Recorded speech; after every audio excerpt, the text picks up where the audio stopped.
Rodbina, prijatelji, saradnici, brojni poznanici, članovi kluba Bratska Beč, zajedno sa potpredsjednikom Bosansko-hercegovačkog entiteta Republika Srpska Čamilom Durakovićem, zamjenikom gradonačelnika Zvornika Bojanom Ivanovićem, te drugim predstavnicima iz političkih organizacija i udruženja u ponedjeljak 12. decembra prigodnim programom, polaganjem cvijeća, učenjem Fatihe i minutom šutnje obilježili su 11. godišnjicu smrti Fadila Banjanovića Bratske. On je za nas bio ministar povratka, iako zvanično to nikada nije bio. Osoba koja je znala okupiti narod, pokretati brojne akcije i poštovati sve ljude, bez obzira na vjeru, naciju ili boju kože. Mi povratnici, ja sebe smatram povratnikom jer sam prvi došao na svoju kulu grad sa Fadlom zajedno rahmetli i ja kao povratnik ovo neću da puštim zaboravu. Dok god budem ja živ, znači ja ću dolaziti ovdje sa svojom ženom, sa djecom, sa unučadima i kogod bude htio da ispoštujemo to i da pratimo, da ne zaboravi se lik i delo Fadla Banjanovića, mi ćemo tu biti. On je naš ministar podrinski i bio je tu. I otac nam i mati, i ministar, i poslanik, i sve je bio. Znači, i Fadil je čovjek bio s kojim sam ja dugo radio. Dugo smo bili zajedno, vozio ga. Znači, Fadil je bio čovjek koji kad ima 20 maraka, ja sam bio x puta, ima 20 maraka i kaže, bratsko, uzmi nam šta da jedemo. I naiđe neka žena, neću imentovati nikoga, naiđe neka žena, neki čovjek, on njima da po 5, naiđe neko treći, on daje ono 5, kaže, bratske, iti nam uzeti 4 hljeba i paštetu, mi ćemo, kaže, jes, ne imamo da. On je davo sve, i to je davo. Dao je i neki su manipulisali njegovim pričama, kad je u pitanju njegova porodica, njegova kuća, njegovo, svako ima priliku da ode da vidi Fadlovo imanje i da vidi njegovu listu imovine, šta je ostalo iza tog Fadla. Ja sam predlagao i nije me niko slušao, nisam bio moćan, da ministar bude povratnik. Ne može ministar biti ko ne zna šta znači riječ povratak, šta znači biti bez struje, bez vode i da nemaš ujutro da daš marku djetetu da ide u školu. Moja djeca su išla u Zvornik u školu sa djecom srpske nacionalnosti, sami su bili u razredu. Završili su školu, za mene ovo više nije povratak, ovo je obilježavanje jedne tužne godine i sjećanja na gospodina Banjanovića Fadla, ovo je odlazak. Ja sam došao na kulu sa 6 članova porodice, sad smo ja i žena sami. Mi povratnici smo ga volili, ovi koji su bili protiv povratka, znači u tom momentu stranka demokratske akcije, već koji je vodio povratak, ti ministri, oni nisu htjeli puno da nama daju, da bi mi još bolje ovo ovdje opstali. Vi danas imate sliku kad je Fadil Banjanović. Fadil Banjanović kad je bio, mi smo ovdje bili sigurniji, lakšiji i kad ne imamo, mi imamo. Mi znamo da imamo njega i da će nešto biti. Da će se otvoriti negdje škola, da se negdje nešto asfaltirati, da ćemo negdje nešto, bit će neka igranka, bit će neki turnir. Fadil je organizovao život u Podrinju. Znači, nestankom Fadila, evo ako neko, ja pristajem da idemo uživo na debatu na televiziju, nek me neko demantuje. Gdje je danas održan turnir? Mi danas imamo predsjednika Skupštine gradske uprave Bošnjaka. Imamo načelnički neki tim mjesta, imamo potpredsjednika Republike Srpske, skoro je do duše došao Bošnjak. Dajte, gdje su turniri, gdje su igranke? Gdje su neka sjela, gdje su ništa, mi nemamo posle Fadla. Ja znam da je posle Fadla nestao život u Podrinju. Bracika, sam nadimak govori o kakvom čovjeku je riječ. Ne može svako dobiti taj nadimak. On je za nas bio poput oca koji nas je okupljao i svojom energijom pokretao naprijed. Malo je to sad vremena da vam opiše šta je sve radio, pogotovo za nas Kozličane. Ali eto, malo nas je ovdje što se tiče toga koliko on zaslužio. Sama riječ govori. Brat Bracika, onda nema šta da vam govorim. To ne može svako ni to taj nadimak ni nositi, vjerujte. Lično meni govorim kao brat. Ja nemam brata, ali jedini mi, da kajem, mogu njega nazvati bratom. A svi ga zovemo, tako svaga Bosna, svaga sred zove Bracika i znamo da je on u duši čovjek. Ja kažem, ne znam kako vam ga opisati, ali ne se rod taj čovjek više, vjerujte. Mi smo izgubili, ne znamo koga smo izgubili u Kozluku. Mi, kao ja govorim lično u Kozluku, kamoli opština i Srez i Bosna.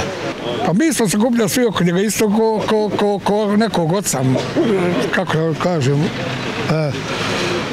On je bio nama isto ko otac svima u Kozluku. Od malog do najvećeg svi smo se obraćivali njemu sa za najpotrebnije, on je me pomagao tu. On je bio nama, ja ne znam kako, baš kao otac.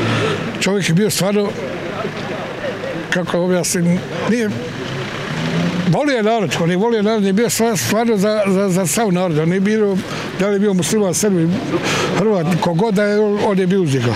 Šta god se njemu obratio, uglavnom, uspio da održi ono obećanje što je god odradio. Još od svojih tinejdžerskih dana Fadil Banjanović Bracika pokazivao je svoje liderske predispozicije.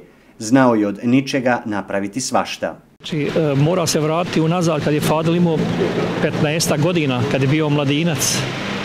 Znači, tad je bio u rukovodstvu omladne Bosne i Hercegovine i bio delegat na puno tih skupova, kongresa i ostalog. Pa onda kao profesionalni sekretar mjesne zajednice Kozluk u sklopu opštine Zvornik prije ratne i profesionalno znači angažovan, zaposlen na izradi infrastrukture znači za Kozluk. On je želio da povrati Kozluku taj sjaj, odnosno tu administrativnu funkciju koju je Kozluk imao do 62. godine je Kozluk bio opština.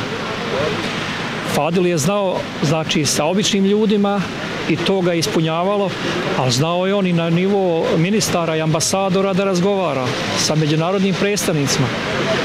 On je razne doskočice pravio, znači prvi njegov sistem rada je na lijep način. Hajde da se dogovorimo, argumentacija i ovo. Ako počnu da se opiru, da nešto malo, nešto da se kuraže i ovo, znači ide znači iza njega staju udruženja povratnika, obični ljudi. Znali smo napuniti po 5-6 autobusa i ići u Sarajevo pred ministarstva i ovo. Ja sam jedne prilike kad smo vodili tu veliku akciju znači za asfaltiranje puta u moju rodnu Kamenicu, znači kao veliko povratničko mjesto, ali je njemu bio još i dodatno uz povratak i politički izazov. Kamenica je bio bastion SDA stranke, znači.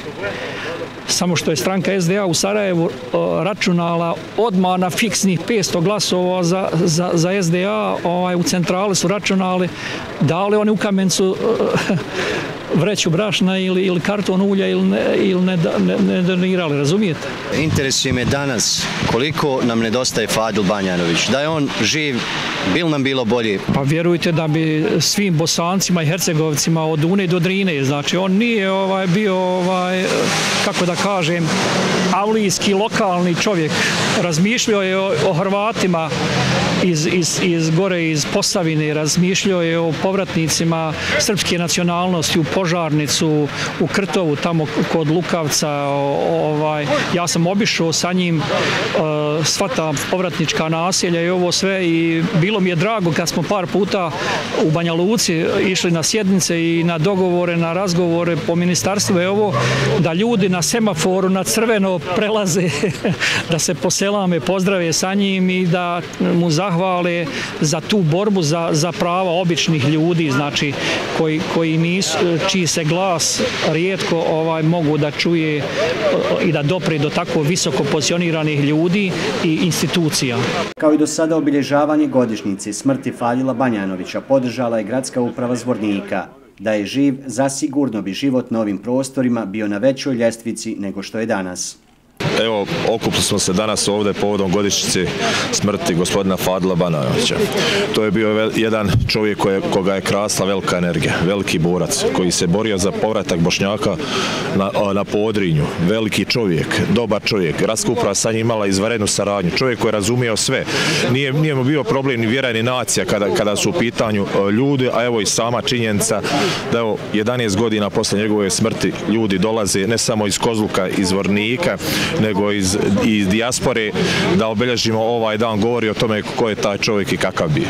Koliki je doprinos dao povratnik? Veliki, nemjerljiv doprinos, sigurno da njega u tom trenutku nije bilo ni taj tempo povratka, ni obim povratka sigurno ne bi bio ko što je tada desio se. Jer je moj danas mnogo nedostaje. Sigurno da bi bili da kažemo, za jednu ljestvicu na većem nivou da je gospodin Fadil Banjanović danas živ. Bracika je naš simbol. Njegova herojska borba ne smije se zaboraviti. Stojim na raspolaganju za svaku vrstu pomoći i sve ono što će doprinijeti još većim sjećanju na njega i njegova djela, istakao je na obilježavanju potpredsjednik bosansko-hercegovačkog entiteta Republika Srpska Čamil Duraković.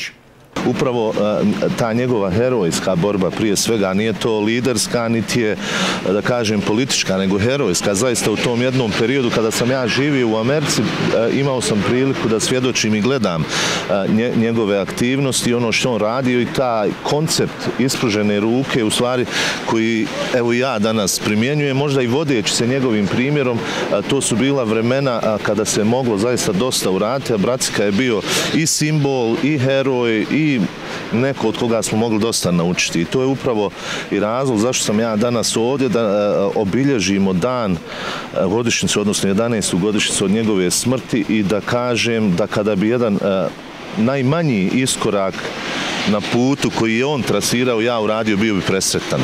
On je naš simbol i ja sam to rekao ljudima u organizacionom odboru kada sam imao sastanak s njima, da se stavljam u punom kapacitetu kad je u pitanju sve ono što se odnosi na njega i na njegov rad i na ovaj kraj, ljude koji su tada pokazali da je Bosna i Hercegovina kao multietnička zemlja moguća i upravo ovi ljudi jesu garant jedinstvene Bosne i Hercegovine, a ne oni koji sa neki udaljeni sigurni instanci aplaudiraju kako bi mi ovdje trebali narušavati odnose, svađati se i tako dalje. Iz toga razloga sam se u punom kapacitetu stavio na raspolaganje, a evo i u institucionalnom da nastavimo ovu tradiciju obilježavanja. Fadil Banjanović, čovjek prozvan povratak, bio je predsjednik opštinskog odbora SDP-a Zvornik, delegat u Vijeću naroda Republike Srpske, a obavljao i neke druge važne funkcije. Posthumno mu je dodijeljena povelja grada Zvornika, najveće priznanje za doprinos razvoju grada. Za svoj rad dobio je i druga priznanja, ali mu je najdraže bilo kada je nekome mogao pomoći da obnovi kuću ili dobije kakvu donaciju, druženje sa ljudima i vraćanje povjerenja u zajednički život na ovim prostorima. Fadil Banjanović je bio poseban i kao čovjek i kao političar i kao takav ostavio je duboki neizbrisivi trag u posljeratnoj historiji Zvornika koju je i sam stvarao.